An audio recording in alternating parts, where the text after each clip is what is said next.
திருவையாறு அருகே பனையூர் கிராமத்தில் எழுந்தருளில் உள்ள முருகனுக்கு திருக்கல்யாணம்.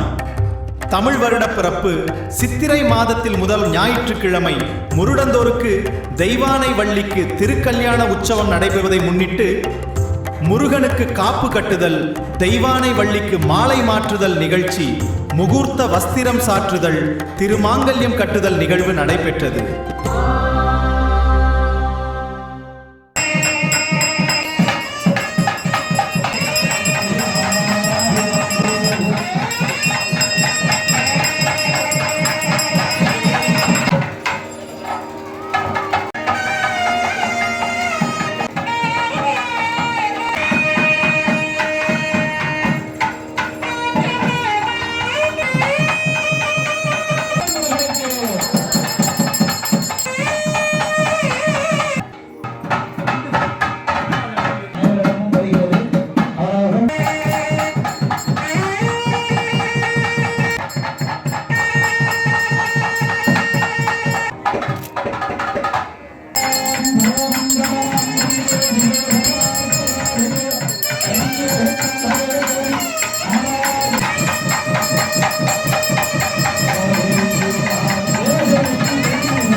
सुब्रह्मण्याय स्वाहा। ओम जातिरुद्र शिवा धनुरघोराभावगासिनी ज्ञानस्तनव कल्याण सुब्रह्मण्य स्वामिने स्वाहा। मांगल्यमस्तेन संप्रोक्ष्य ओम सहस्राय नमः नमः महावीराज्ञाय नमः महामैश्वर्याय नमः महापद्माय नमः तत्वस्योपरि ओम मांगल्य स्वरूपिणी महालक्ष्मी अंबिकासनाय नमः महालक्ष्मी अंबिकामूर्तये नमः। ध्यानं कुर्याति यत्वें क्षीरसमुद्रराजतनया गरीपाङ्गुरा श्रीमन्मन्त्रगणाख्यलब्धविभो ब्रह्मेन्द्र गङ्गाधरा अक्षदान् समर्पयामि दन्त्याद्युपचारान् समर्पयामि पुष्पैः पूजयामि। ओम धनलक्ष्मी नमः विद्यालक्ष्मी नमः ऐश्वर्यलक्ष्मी नमः महालक्ष्मी नमः धूपदीपो दत्त्वा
ஆலயத்திலே தமிழ் வருட பிறப்பாக ஒவ்வொரு முதல் மாதத்தினுடைய சித்திரை மாதத்திலே ஞாயிற்றுக்கிழமையிலே நமது ஆலயத்திலே வள்ளி தேவசேனா சமேத முருகப்பெருமானுக்கு திருக்கல்யாண வைபவமானது வருடந்தோறும் நமது ஆலயத்திலே நிகழ்ந்தேறி வருகிறது.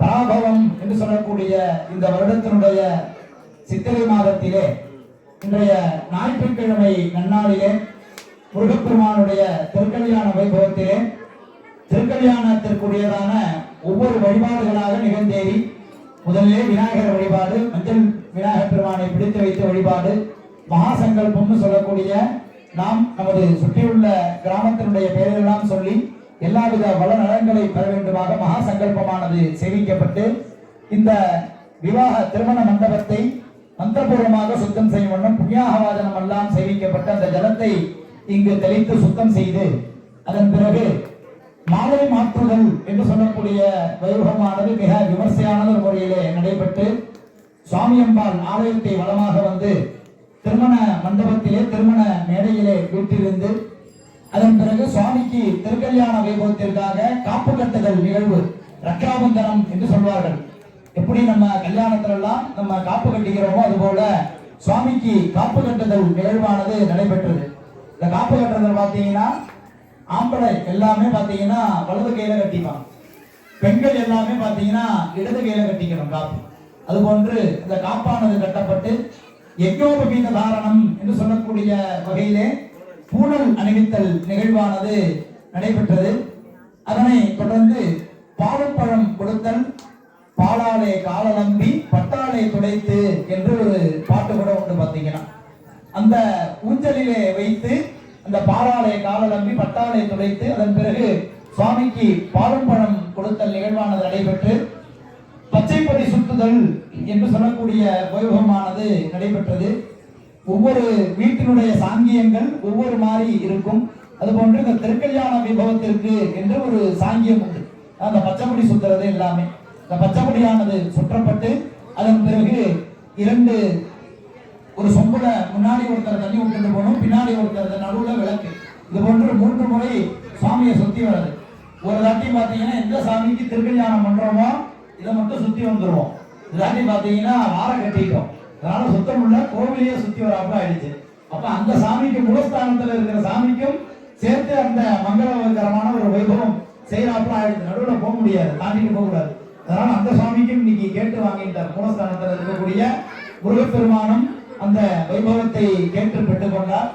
அந்த வகையிலே அந்த சாங்கிய வழிபாடுகள் எல்லாம் நிகழ்ந்தேறி கும்பத்திலே வள்ளி தேவசேனா சமேத முருகப்பெருமானை எழுந்தருளச் செய்தும் அக்னியிலும் வள்ளி தேவசேனா சமேத முருகப்பெருமானை எழுந்தருளச் செய்து முருகப்பெருமானுக்குரியதான யாக வைபவம் எல்லாம் நடைபெற்றது. அதே திருவாயிலே திருமங்கல்யத்திற்கு பூஜையானது நடைபெற்றது. திருமங்கல்யத்துல எந்த சுவாமிக்கு வேணாலும் திருமங்கல்ய தாரணம் பண்ணா நம்மளும் திருமண வைபவத்துல பாத்தீங்கன்னா திருமங்கல்யம் கட்டும். இதுல யாரு இருக்காங்க அப்படின்னா மகாலட்சுமி தான் இருக்காங்க. ஏன்னா மாங்கல்ய மகாலட்சுமி அப்படின்னு சொல்லிட்டு சொல்லுவாங்க. அந்த வகையிலே இந்த திருமங்கல்யத்திலே மகாலட்சுமியை பூஜை செய்து மகாலட்சுமிக்கு உரியதான ஸ்ரீசூக்தம் என்று சொல்லக்கூடிய மந்திரங்களினால் ஜபமானது சேமிக்கப்பட்டது. அதன் பிறகு இப்பொழுது சுவாமிக்கு முகூர்த்த வஸ்திர சமர்ப்பணம். என்ன பண்ணுவாங்க நம்ம வீட்டுலாம் சாதாரண ஒரு புது வஸ்திரத்தை கட்டிட்டு வந்து உட்காருவாங்க. அதன் பிறகு திருமணத்துக்கு முன்னாடி திருமணம் என்ன பண்ணுவாங்க, முகூர்த்த வஸ்திரம் நம்ம ஓதி கொடுத்து அதை கட்டிட்டு வந்துதான் திருமங்கல்ய தாரணம் தாலி கட்டுதல் நிகழ்வு. அதுபோல சுவாமிக்கு இப்பொழுது இந்த முகூர்த்த வஸ்திர சமர்ப்பணம், முகூர்த்த மாலையானது சமர்ப்பணம் சேமிக்கப்பட்டு அதனை தொடர்ந்து கன்னியகா தானம் அப்படின்னு சொல்லக்கூடிய ஒரு நிகழ்வு. இன்னும் தெளிவா சொல்லணும் அப்படின்னா இட்லீர் வாக்குறது அப்படின்னு சொல்லிட்டு சொல்லுவாங்க. இப்ப நிச்சயதார்த்தம் பண்றோம்னு வச்சுக்கோங்க, என்ன பண்ணுவோம், இன்னாருடைய பொண்ணு பேத்தி, இன்னாருடைய பேத்தி, இன்னாருடைய மகளை, இன்னாருடைய கொள்ளு பேரன், இன்னாருடைய பேரன், இன்னாருடைய மகளுக்கு நிச்சயதார்த்தம் பண்றோம் அப்படின்னு சொல்லிட்டு பெரியவர்கள் முன்னிலையில சுவாமியினுடைய அனுகிரகத்தோடு நிச்சயம் பண்ணி தரோம் அப்படின்னு சொல்லிட்டு நம்ம பத்திரிகை எழுதுவோம். பாத்தீங்கன்னா அதற்கு நிறைய பேரு இதெல்லாம் ஒத்துக்கிறோம் அப்படின்னு சொல்லிட்டு எல்லாருமே சைன் போட்டு விடுவோம். அப்ப இந்த கோத்திரம் ஒன்று சொல்லுவாங்க, பாத்திரம் அறிந்து பிச்சை போடு, கோத்திரம் அறிந்து பொன்னை கொடு அப்படின்னு சொல்லிட்டு ஒரு வார்த்தை சொல்லுவாங்க. பாத்தீங்கன்னா அது எதற்கு அப்படின்னா, ஒரு பணக்காரங்க இருக்கிறாங்க, அவங்கள்ட்ட போய் நம்ம பிச்சை போட முடியுமா? யாரு ஏழ்மையா இருக்காங்களோ, யாருக்கு என்ன ஏழ்மைன்னு கூட சொல்லக்கூடாது, யாருக்கு என்ன தேவையோ அவங்களை அறிஞ்சு அந்த ஒரு தானம் பண்ணணும். அதுபோல அந்த எப்படி அந்த பாத்திரம் அறிஞ்சு தானம் பண்றோமோ அது போல இந்த கோத்திரத்துல உதித்தவனே இந்த கோத்திரத்துல பண்ணி கொடுக்கணும் அப்படிங்கிறது நம்மளுடைய நீதி. அதுபோல சுவாமியினுடைய இதெல்லாம் பாத்தீங்கன்னா தேவசேனை கல்யாணம் தான் முதல்ல பாத்தீங்கன்னா. அது எப்போ வரும் தெரியுங்களா? சட்டி முடிஞ்சோடனே தேவசேனை கல்யாணம், சட்டி முடிஞ்சோன்னு எல்லா கோயிலும் திருக்கல்யாணம் பண்ணுவாங்கல்ல, அது தேவசேனுடைய கல்யாணம். தேவசேனை யாரோட மகள்? இந்திரனுடைய மகள் பாத்தீங்கன்னா தேவசேனை. அப்ப என்ன பண்றார், அந்த அசுரனானவன் அந்த எல்லா விதமான அசுரர்கள் அந்த தேவர்கள் எல்லாம் பாத்தீங்கன்னா ரொம்ப துன்புறுத்துறான். அதன் பிறகுதான் முருகப்பெருமான் என்ன பண்றாரு, சம்ஹாரம் பண்றாரு பாத்தீங்கன்னா. ஒவ்வொரு உருவமா எடுத்து வரான். சிங்க தலையோட வரான், ஆட்டு தலையோட வரான், அடுத்தது அவனுடைய இதோட வரான். மூணாவது வாட்டி வரப்பதான் சுவாமி சம்ஹாரம் பண்றாரு. அப்ப என்ன பண்றான், போய் கடலுக்கு அடியில பாத்தீங்கன்னா மரமாட்ட ஒளிஞ்சுட்டான் பாத்தீங்கன்னா. சுவாமி சும்மா விடல. ஏன்னா என் சுவாமிக்கு ஞானக்கண் பாத்தீங்கன்னா எந்த ஒரு உருவத்துல இருந்தாலும் தெரிஞ்சிடும். உடனே சுவாமி என்ன பண்றார், வேலை தூக்கி எரிஞ்சு சம்ஹாரம் பண்றார். மரம் என்ன பண்ணது, ரெண்டா பிளந்துருது. படத்துல எல்லாம் பார்த்துருக்கலாம், புராணத்தெல்லாம் கதையா எடுத்திருக்காங்க. அப்ப இந்த சம்ஹாரம் பண்ண மனம் பகிர்ந்த தேவேந்திரன் இந்திரன் என்ன பண்றான், தன்னுடைய மகளாக இருக்கக்கூடிய இந்த தேவசேனைய சுவாமிக்கு கல்யாணம் பண்ணி கொடுக்குறான். அதன் பிறகு வள்ளி பாத்தீங்கன்னா, வள்ளிக்கு பெயரே பாத்தீங்கன்னா இச்சாசக்தி அப்படின்னு சொல்லிட்டு பெயர். சுவாமியானவர் இந்த காந்தர்வ விவாகம் அப்படின்னு சொல்லிட்டு சொல்லுவாங்க. சுவாமியே இஷ்டப்பட்டு அந்த வள்ளிய மனம் புரிந்ததாக புராணங்கள் எல்லாம் கூறுகிறது. இது எதை நம்ம இதுல உணர்றோம் அப்படின்னு பாத்தீங்கன்னா, 3 சக்தி சொல்லுவாங்க. இச்சை சக்தி, கிரியா சக்தி, ஞான சக்தி அப்படின்னு சொல்லிட்டு சொல்லுவாங்க. இதுல இச்சை அப்படின்னாலே விருப்பம் அப்படின்னு சொல்லிட்டு பொருள். அப்ப ஒரு மனுஷனுக்கு ஒரு விருப்பம் இருந்தாதான் ஒரு செயலை செய்ய முடியும் இல்லைங்களா. மனசுல தோணாம ஒரு விருப்பம் இல்லாம பிடிக்காம நம்ம இதையும் செய்யணும், பிடிச்சதான் செய்வோம். அப்ப இந்த விருப்பம் அப்படின்னு சொல்லக்கூடியது பாத்தீங்கன்னா இச்சாசக்தி அப்படின்னு சொல்லக்கூடிய இந்த வள்ளி. அடுத்தது கிரியாசக்தி, அதை எப்படி செயல்முறைப்படுத்துறது அது அப்படிங்கிறது தான் கிரியை அப்படின்னா செயல் அப்படின்னு பொருள். இந்த செயலாக விளங்கக்கூடியவர் தான் தேவசேனை. எவ்வளவு நாள் இப்படி செஞ்சுட்டே இருக்க முடியும், எத்தனை நாள் காசு பணத்துக்கே ஓட முடியும், எத்தனை நாள் ஒரு செயலை செஞ்சுட்டே இருக்க முடியும். போதும் வேணான்னு சொல்லிட்டு ஒரு ஞானம் வரும் பாருங்க. ஒரு சுவாமியை கும்பிட்டு கோயிலுக்கு போறது, இது தேவ கைங்கரியெல்லாம் செய்யறது, இது போன்ற ஞானம் வருது பாருங்க, அதுக்கு பெயர் ஞான சக்தி. இது ஞான இச்சா சக்தி, இது கிரியாசக்தி, இது ஞான சக்தி. சுவாமியானவர் ஞான சக்தியாக விளங்கக்கூடியவர். அப்பேற்பட்ட முருகப்பெருமான் அந்த பங்குனி உத்தரத்தன்னைக்கு பாத்தீங்கன்னா திருக்கல்யாணம் நிறைய கஷேத்திரங்கள்ல நடக்கும். அதுதான் வள்ளி கல்யாணம் அப்படின்னு சொல்லிட்டு சொல்லுவாங்க. தேவசேன கல்யாணம் தீபாவளி முடிஞ்சு வர சஷ்டிக்கு 6ஆம் நாளுக்கு 6 நாள் முடிஞ்சு சம்ஹாரமாகி 7ஆம் நாள் திருக்கல்யாணம். அது எதுக்காக திருக்கல்யாணத்தோட முடிக்கிறாங்க அப்படின்னா, இந்த சம்ஹாரத்தோட முடிக்க மாட்டாங்க. ஏன்னா சம்ஹாரம் அப்படிங்கிறது என்ன, ஒரு வதம் செய்தல். அப்போ ஒரு மங்களத்தோட முடிக்கணும். எந்த ஒரு எழுத்து போனாலும் கீழே சுபம்னு எழுதுவாங்கல்ல, அது போல மங்களத்தோட முடிக்கணும் அப்படிங்கிறதுக்காக திருக்கல்யாணத்தோட முடிப்பாங்க. அதன் பிறகு பங்குனி உத்தரத்துல இருக்கக்கூடிய கல்யாணம் வள்ளியம்பராட்டிக்கு உரியதான கல்யாணம். ஆனா இந்த கல்யாணம் அப்படின்னு எடுத்துட்டா 2 சுவாமியும் 2 அம்பாலும் இருக்கிறப்ப எந்த ஒரு இடத்துலயுமே பாத்தீங்கன்னா ஒரு சாமிக்கு மட்டும் திருமங்கல் நிதானம் பண்ணிட்டு இன்னொரு சாமிக்கு திருமங்கல் நிதானம் பண்ணாம இருக்கிறது. ஏன்னா இதுக்கு பேரே என்ன அப்படின்னு பாத்தீங்கன்னா பாவனோத்வாகம். இப்ப சுவாமி கேட்டாரா திருக்கல்யாணம், நம்ம வீட்டுல பெரியவங்க இருக்காங்க, 60ஆம் கல்யாணம் எதுக்கு பண்றோம், நம்மளுடைய கல்யாணத்தை நம்மளுடைய குழந்தைகள்லாம் பார்த்திருக்க மாட்டாங்க. அப்ப அந்த திருமங்கல்ய தாரணம் ஆறப்ப அதனால் யாரு ரொம்ப மனம் மகிழ்வாங்க, பிள்ளைங்க எல்லாம். அப்ப அது எதற்காக ஒரு வைபவத்தை பண்றோமோ, நம்மளுடைய மனசு சந்தோஷத்துக்காகவும் குடும்பத்தினுடைய மங்களத்துக்காகவும் பண்றோம். அது போல சுவாமிக்கு இது போன்ற திருக்கல்யாணத்தை வைபவத்தினுடைய பண்றதுனால இதனால் சுவாமி மனம் மகிழ்ந்து நம்ம என்ன வரமெல்லாம் கேட்கிறோமோ எல்லாத்தையும் தருவாங்க. பொதுவான சொல்லுவாங்க, எல்லா ஊர்லயுமே தெரியும், திருக்கல்யாணத்துக்கு போடுற மாலைய கொண்டு போய் போட்டுட்டு அந்த யாரு கல்யாணம் ஆகாம இருக்காங்களோ அவங்களுக்கு போட்டா அடுத்த வருஷம் நடக்கும் அப்படிம்பாங்க. பாத்தீங்கன்னா நம்ம கோவில்ல பிரத்யட்சமா நடந்திருக்கு. யாருக்குன்னு சொல்லட்டுங்களா, ராஜாக்கு நடந்ததுங்களா இல்லையா, எனக்கு தெரிஞ்சவர் அவர் தான், அதனால அவர் தான் மைக்கில சொல்ல முடியும். ராஜபாண்டி ஒண்ணு நடந்திருக்கு. இப்ப அடுத்தது பாத்தீங்கன்னா அவருக்கு புத்திர சந்தானம், அதுவும் யாரு தருவாரு பாத்தீங்கன்னா சுவாமி தான். எதுக்கு சொல்லுவாங்க, சட்டியில இருந்தா அகப்பேர வருங்கிறது சொல்றதெல்லாம் சும்மா. சட்டியில் யார் ஒருத்தங்க விரதம் இருக்கிறாங்களோ அகப்பையில் குழந்தை தங்கும் அப்படிம்பாங்க. சாமிக்கு பேரே இந்த 108 நாமாவளி சொல்லுவாங்க, அட்டோத்தரம்னு. அதுல ஒரு நாமாவளி வம்சவிருத்தி கராஜனமா அப்படின்னு வரும். வம்சத்தை அபிவிருத்தி பண்ணக்கூடிய கடவுள் யாரு அப்படின்னா முருகப்பெருமான் தான். ஆனா அவரு பாத்தீங்கன்னா எந்த கர்ப்ப சம்பந்தமும் இல்லாமல் வந்தவர். இதுல இருந்து வர சுவாமிக்கு பேர் என்ன, கதிரேசன் ஒரு பேர் உண்டு. பாத்தீங்கன்னா கிராமத்துல எல்லாம் வச்சிருப்பாங்க, அது யாரு பேரும் கிடையாது, முருகப்பெருமான் பேரு. ஏன்னா நெற்றிக்கண்ண திறந்தோன்ன என்ன ஆகுது, பொறியா வருது. பொறியா வந்து 6 உருவமா ஆகிறார் சுவாமி. இந்த படத்துல 6 கமலத்துல 6 தாமரை பூல இருப்பாங்க. அந்த 6 தாமரை பூவையும் அம்பாள் கௌரி இருக்கா பாருங்க, பார்வதி ஒன்னா இணைக்கிறாங்க. அதனாலதான் சுவாமிக்கு 6 முகம் அப்படின்னு சொல்லிட்டு வரும். அதனாலதான் சஷ்டியில விரதம் இருந்தால் அகப்பையில் குழந்தை வரும் அப்படின்னு சொல்லிட்டு சொல்லுவாங்க. அந்த இதையும் தரக்கூடியவர் யாரு அப்படின்னு பாத்தீங்கன்னா இதே முருகப்பெருமான் தான். அப்ப முருகப்பெருமான் கல்யாண கோலமாகவும் இருக்கார், நமக்கு நல்ல வம்சத்தையும் அபிவிருத்தி பண்ணி தருவார். அப்ப இதனால் எதற்கு பண்றது அப்படின்னா இந்த மாலையை வாங்கி கல்யாணமாகாத ஆடவர்கள் கல்யாணமாகாத பொண்களுக்கு போட்டால் கண்டிப்பா நடக்கும். இந்த இடத்துல அந்த பிரார்த்தனையை முன் வச்சா வச்சுக்கோங்களேன், அடுத்த வருஷத்துக்குள்ளேயே கண்டிப்பா நடக்கும். அந்த நம்பிக்கை நமக்கு ரொம்ப நிறைய இருக்கு. அதனாலதான் வருஷா வருஷம் பண்ணிட்டு இருக்கோம். அது போன்ற திருக்கல்யாணத்துல இப்பொழுது திருக்கல்யாண வைபவத்திலே இப்பொழுது சுவாமிக்கு முதலிலே அந்த வஸ்திர சமர்ப்பணம், முகூர்த்த வஸ்திர சமர்ப்பணமானது நடைபெற்று முகூர்த்த மாலையானது முகூர்த்த மாலையானது சமர்ப்பணம் செய்விக்கப்பட்டு கன்னிகாதானம்னு சொல்லக்கூடிய இக்கீர் பார்க்கக்கூடிய நிகழ்வு, அந்த மகாவல்லி முருகப்பெருமான் கையில் ஒப்படைக்கக்கூடிய நிகழ்வு, அந்த நிகழ்வானது நடைபெற்று அதன் பிறகு திருமங்கல்ய தாரணம், அதன் பிறகு இங்கு பாவ சமர்ப்பணம் அப்படின்னு சொல்லிட்டு சொல்லுவாங்க. ஒரு தட்டுல தாம்பரங்களுக்கு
திருமங்கல்யம் அனைவரிடமும் வருகிறது. அவரவர்கள் பிரார்த்தனையை முன்வைத்து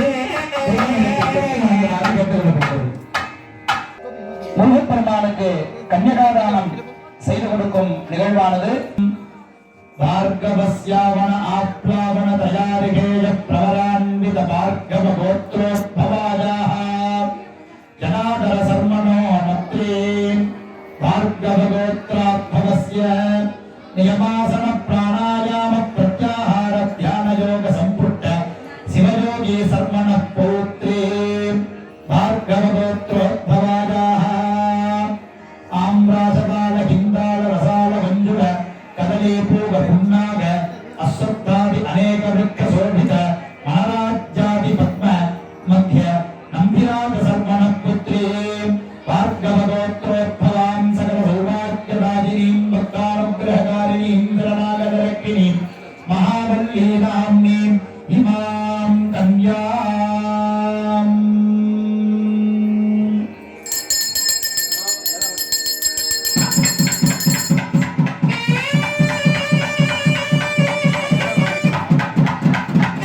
சம்பூத லோகநாத ஜகத்பதே ஆதிகோத்ரோத்பவாமிமாம் தேவீம் கிருதான லோகசாந்தகே பரசிவ பரமேஸ்வர பராபர பரஞ்சோதி பரமாத்மா பஞ்சாரி தேஜ பிரவலான்வித பரசிவ கோத்ரோத்பவஸ்ய ஓம் சாந்த சர்மணோ நத்ரே ஆகாச புரீஸ்வர சர்மண புத்ராஜ ஸ்ரீ சுப்பிரமணிய சர்மணே இமாம் நராஜ.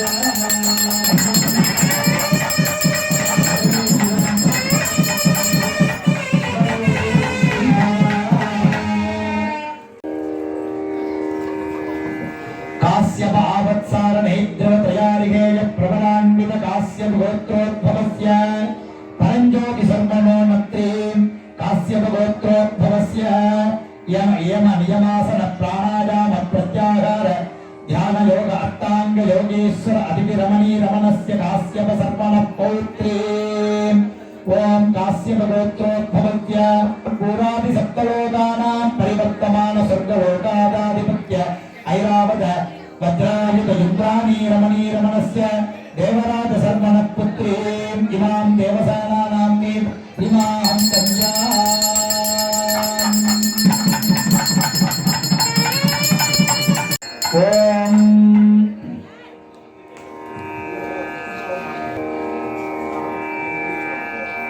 वल्ली कल्याण सुंदर देवसेना मदकांत सुब्रह्मण्य नमोस्तुते अनादिगोत्र संभूत लोकनाथ जगत्पते परशिव गोत्रोद्भवत्य शांत सर्मणः नत्रे सदाशिव सर्मणः पुत्राय आकाशपुरीश्वर सर्मणः पुत्राय श्रीमद सुब्रह्मण्य सर्मणे इमां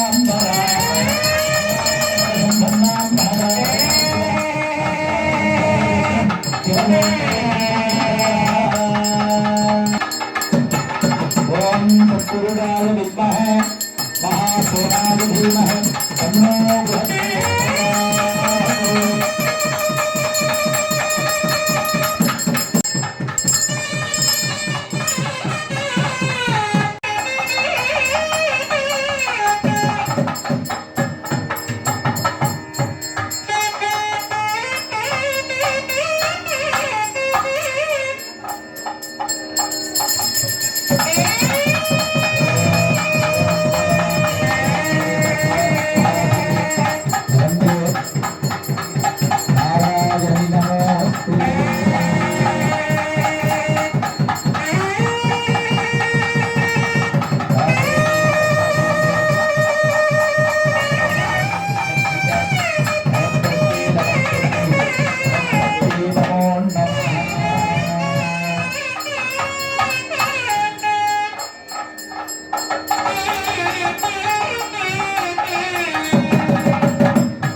वैद्यनाथनपेटे ग्रामवासीनां सर्वेषां भक्तमहाजनानां क्षेमारोग्यदा प्राप्त्यर्थं सुब्रह्मण्य पादारविन्दयुगले सदाशक्ति नामावली पूजां करिष्ये। ओम भवस्य देवस्य कुमाराय नमः। ओम सर्वस्य देवस्य कुमाराय नमः। ओम ईशानस्य देवस्य कुमाराय नमः। ओम विष्णुदेव देवस्य कुमाराय नमः। ओम गुरस्य देवस्य कुमाराय नमः। ओम रुद्रस्य देवस्य कुमाराय नमः। ओम देवस्य देवस्य कुमाराय नमः। ओम दिवं कर्पूरजोम संयुक्तं ताम्बूलं प्रतिगृह्यतां नालिकेरगण्डद्वयं कडलीपत्रमन्त्रपुष्पाञ्जलिं समर्पयामि। हरिः ओम अग्निमीहे पुरोगीतं यज्ञस्य देवमृत्युजम्